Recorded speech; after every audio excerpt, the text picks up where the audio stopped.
Readers, lock your eyes on our target and listen as I read. I can read nonfiction text. Read with me. I can read nonfiction text. Readers, we've been talking about how reading nonfiction is different than reading fiction. Because when we read fiction, we pay attention to characters and setting and the beginning, middle, and end of the book. But when we read nonfiction, we're thinking about what we're learning.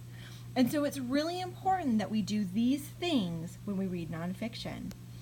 We stop and we think, what did I just read? What was that about? Does that make sense to me? Is that interesting to me? We also stop and we figure out words because we know that in nonfiction, there are a lot of expert words that might be hard to understand. So we reread to see if the sentences give us clues about what the words mean. We can also look at the pictures for clues. And with certain books, like the book we're reading together, Owls, there's a glossary in the end, so we can look those words up. Finally, when we tell about our learning or we write about our learning, we put it in our own words. So let's get started. Yesterday, or the last time we met, we looked at this book about owls, and we looked at the table of contents, and we took our sneak peek and came up with some great ideas. So today we're going to start reading it aloud together. Remember that when I say read, it's very important that you read along with me. It's not okay just to sit and listen. You must read. Well, what if I don't know a word, Mrs. Norton? That's okay. You do your best and keep reading with me.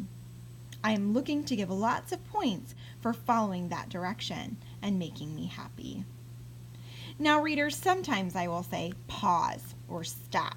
And when I say that, it's important that you stop and listen because it might be time to retell what you've learned. Read Owls by Mary R. Dunn. You know the table of contents last time. Oh, look at that beautiful picture. Read Night Hunters. Most owls sleep all day. These nocturnal birds wing their way through the night sky. Stop. As I read that, I was thinking about how owls are nocturnal. That was a word we talked about last time and when we sang our song during Halloween. Nocturnal means that an animal is awake at night.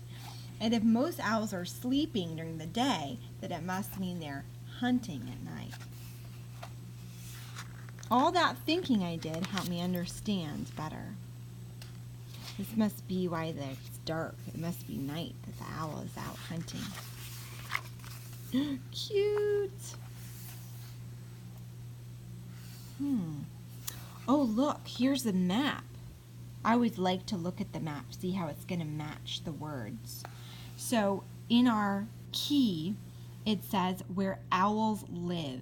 So all the yellow places are where owls live. Oh my goodness, they live on every continent except Antarctica. Must be too cold for them. Read. About 200 kinds of owls live around the world. What? They make their homes in other birds' nests or holes in trees. Stop. That's interesting. That's something I would write down in my notebook. That there are 200 kinds of owls. Oh my goodness, that is a lot of owls. I had no idea. I mean, I've heard of like the barn owl. I've heard of like the screech owl, but 200 kinds? I do not know 200 kinds of owls. I wonder if this author, if Mary's going to talk about them. It's also interesting that they make their homes out of other birds' homes. That seems weird. So I wonder if this tree used to belong to another bird. They look so cute. Oh, look at those big eyes. They kind of look like my cat's eyes. Cats are nocturnal too. Do you see all the connections I'm making, readers? I wonder if you're making connections. Read. Up close. Owls come in all sizes. Some owls weigh up to 9 pounds, 4 kilograms. Other owls weigh less than 1 pound, 0.45 kilograms. So some owls are really, So some owls are really heavy and some owls are really light.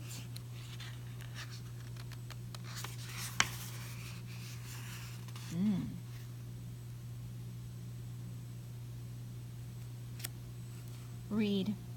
Owls have gray, white, or brown-orange feathers. Soft wing feathers help owls fly silently. So that talks a little bit about what owls look like, that they can be gray and white or brown and orange on their feathers.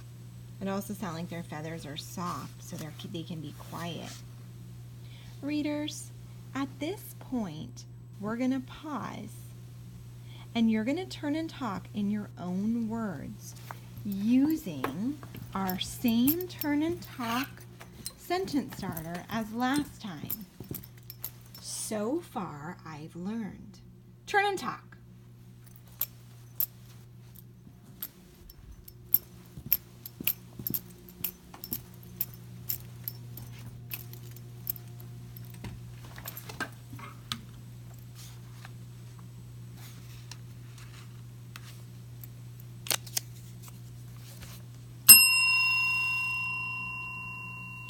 Readers, we've worked hard to stop and think today.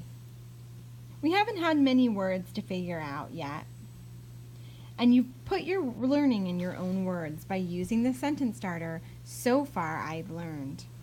Remember when you read nonfiction text today to do all the things that great nonfiction readers do. The reading workshop has begun.